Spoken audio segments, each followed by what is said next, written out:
complicated ya. Tidak sesederhana seperti bongkar begitu saja karena ini Presiden Prabowo sudah memerintahkan TNI bongkar, Menteri Kelautan malah minta agar dicabut dan alasannya tengah dalam penyelidikan.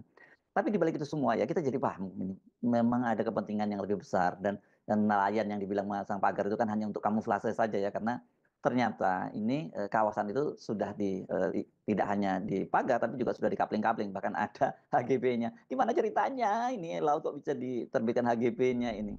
Ya pada akhirnya orang akan dalami problem hukum di soal pagar bambu itu.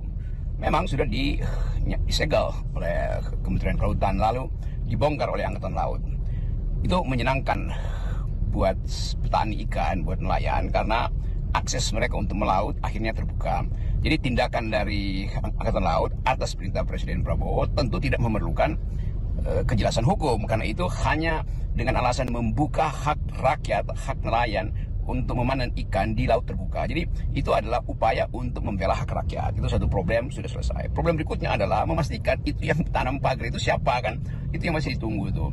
Dan kalau kita mulai mengintip gejala bahwa akan ada satu situasi di mana pemerintah Presiden Prabowo harus menerangkan mengapa ada pemagaran laut.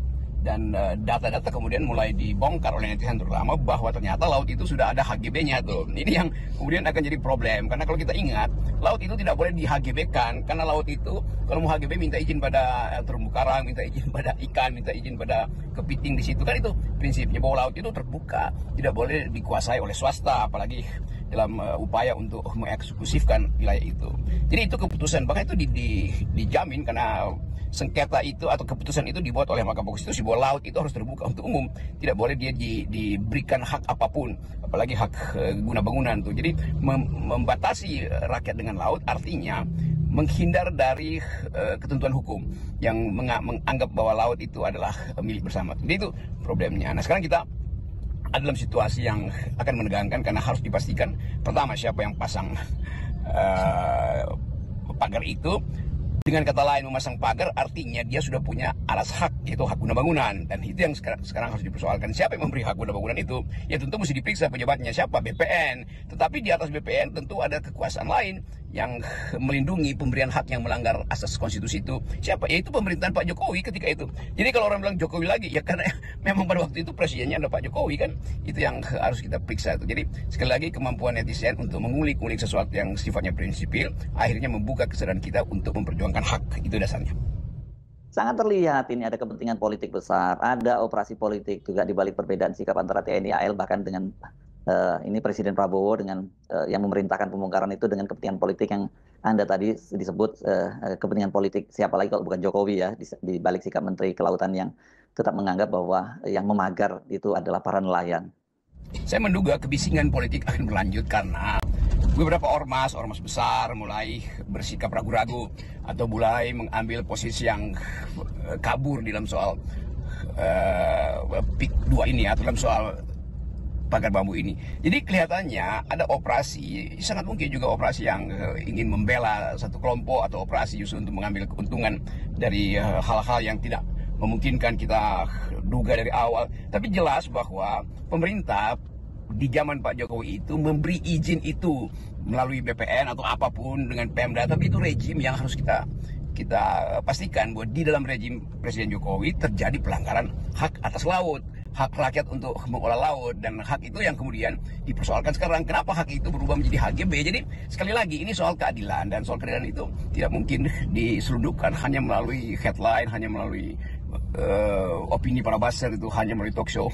Ini mesti dibawa ke pengadilan supaya terlihat betul bahwa di dalam upaya kita untuk melindungi kehidupan natural di laut itu tidak boleh ditutup dari akses rakyat. Karena laut itu kan diberikan bukan kenikmatan untuk menikmati laut itu bukan sekedar kenikmatan mereka yang punya villa di pinggir laut itu juga bukan sekedar tidak nyaman, tapi tidak memberi hak pada rakyat untuk menikmati keindahan laut, tidak memberi hak pada nelayan untuk memanen hasil laut. Jadi laut itu diberikan pada semua orang, tidak boleh dibatasi hanya pada orang tertentu yang punya modal. Nah, pemberian hak itulah yang sedang dipersoalkan. Tentu korporasi menginginkan itu jadi resource kan macam, tetapi kalau amdalnya itu dipalsukan justru oleh oleh transaksi kekuasaan, maka kita mesti bawa itu ke pengadilan. Jadi sekali lagi pejabat-pejabat di zaman Presiden Jokowi yang memberi HGB itu mesti diadili itu. Karena itu bertentangan dengan prinsip natural atau prinsip lingkungan bahwa laut itu tidak boleh diolah atau dieksklusifkan. Yang kedua, ada keputusan Mahkamah Konstitusi bahwa laut itu adalah milik bersama. Itu prinsip hukumnya atau dalil filosofisnya begitu.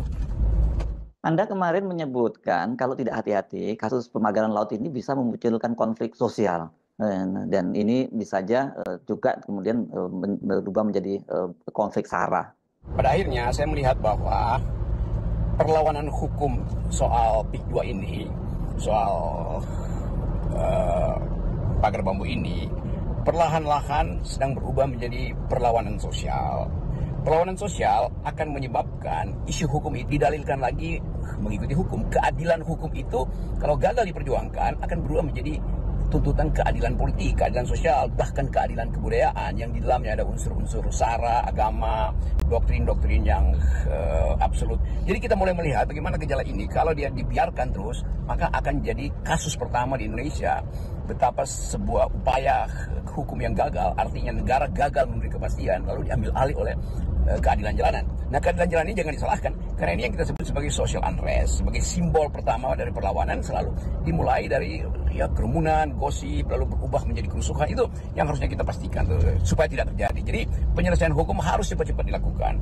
Kalau pemerintah setiap kali ditanya menganggap bahwa mereka tidak tahu urusannya, dan pada akhirnya rakyat merasa bosan untuk bertanya soal ini pada pemerintah, maka rakyat akan ambil kesimpulan sendiri bahwa pemerintah tidak bisa kasih jaminan keadilan, maka keadilan akan dicari melalui tokoh-tokoh publik.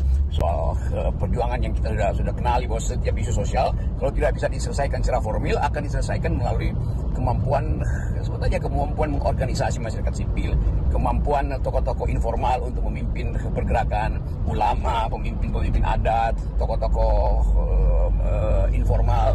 Pertama kita tahu bahwa Banten ini itu ada kumpulan orang-orang pemberani, dan masalah ini yang sebetulnya harus dilihat secara teliti oleh Presiden Prabowo, karena setelah pagar itu dirobohkan tetap problemnya belum selesai, karena orang ingin dapat kepastian apakah akan ada cara berikutnya untuk menghalangi nelayan, apakah akan ada lagi beho-beho yang berkeliaran untuk menimbun lahan-lahan petani ikan di situ. Kan itu semua sudah jadi satu gejala politik. Jadi sekali lagi bagian itu yang hendak kita uji, apakah pemerintah mampu untuk memberi rasa ketertiban dan rasa keadilan, atau keadilan itu akan dicari di jalan-jalan, akan ditumbuhkan melalui aktivitas keresahan sosial di wilayah yang kita tahu selalu panas secara politik, dan masalah-masalah yang terhubung dengan kekuasaan juga masih merupakan isu setelah pilkada. Dan itu yang bisa ngompori secara natural, bukan dikompori oleh tokoh-tokoh, tapi dikompori oleh isunya sendiri. Jadi isu yang tidak pernah diselesaikan dia akan tumbuh terus, dan makin lama bara sosial itu akan merambah ke wilayah-wilayah kebudayaan, wilayah rasis terutama, dan wilayah agama. Meskipun Panglima TNI memastikan pembongkaran pagar laut jalan terus, tapi tampak jelas ada upaya mengaburkan siapa pemilik pagar laut itu. Jadi tadinya itu ada yang mencurigai bahwa ini semacam win-win dari pemerintah. Jadi pemerintah tidak kehilangan muka, oligarki dan korporasi juga bisa terlepas dari pertanggungjawaban. Dan di luar itu sebenarnya sekarang ini bagi rakyat kecil termasuk para nelayan itu mereka bisa telanjang kok dengan melihat bagaimana permainan antara oligarki dan kepentingan politik, yang dalam hal ini tentu kita bicara adalah pemerintahan lama di era Jokowi. Kita balik pada isu utama tadi bahwa pagarnya sudah dibongkar, akses nelayan ke laut lepas sudah dibuka. Sekarang masalah yang tetap tertinggal adalah misteri itu pagar siapa, diberi izin oleh siapa, dan lebih dari itu pemetaan yang sudah dibuat melalui penelitian netizen ini memperlihatkan bahwa hak guna bangunan itu sudah diberikan pada Pantai Indah Kapuk. Jadi pertanyaan utamanya siapa yang memberi hak itu, dan kita kembalikan pada prinsip bahwa hak itu tidak boleh diberikan karena ada aturan bahwa alam terbuka, apalagi laut itu tidak boleh secara eksklusif dimiliki oleh satu kelompok. Akses menuju laut itu tidak boleh ditutup karena itu bukan bagian dari kepentingan satu orang aja tuh. Nah, menatap matahari, menghasilkan romance di pinggir laut itu dari sejak peradaban pertama itu sudah menjadi hak publik. Jadi jangan sekedar dibayangkan bahwa hak untuk menikmati alam itu, keindahan alam itu adalah hak yang harus berbayar. Itu artinya kita membuat klasifikasi seolah-olah alam semesta itu ada tolnya, ada tarif masuknya. Itu juga yang mesti kita pastikan bahwa kemampuan kita berpikir secara filosofis memungkinkan kita untuk menuntut hak yang sudah diberikan pada alam. Jadi kita akan tonton masalah ini lebih jauh dan dengan satu kepastian kita tuntut pengadilan. Sebetulnya upaya terakhir adalah pengadilan untuk menunjukkan mana dokumen yang dibuat oleh pejabat mana di dalam era siapa yang menyebabkan masalah ini harus diselesaikan dengan perintah Presiden Prabowo. Jadi tetap soal-soal hukum mesti dilanjutkan dan itu pasti akan menyangkut mereka yang terlibat di dalam sebetulnya konspirasi atau kong kali kong dengan rejim sebelumnya. Salam akal sehat.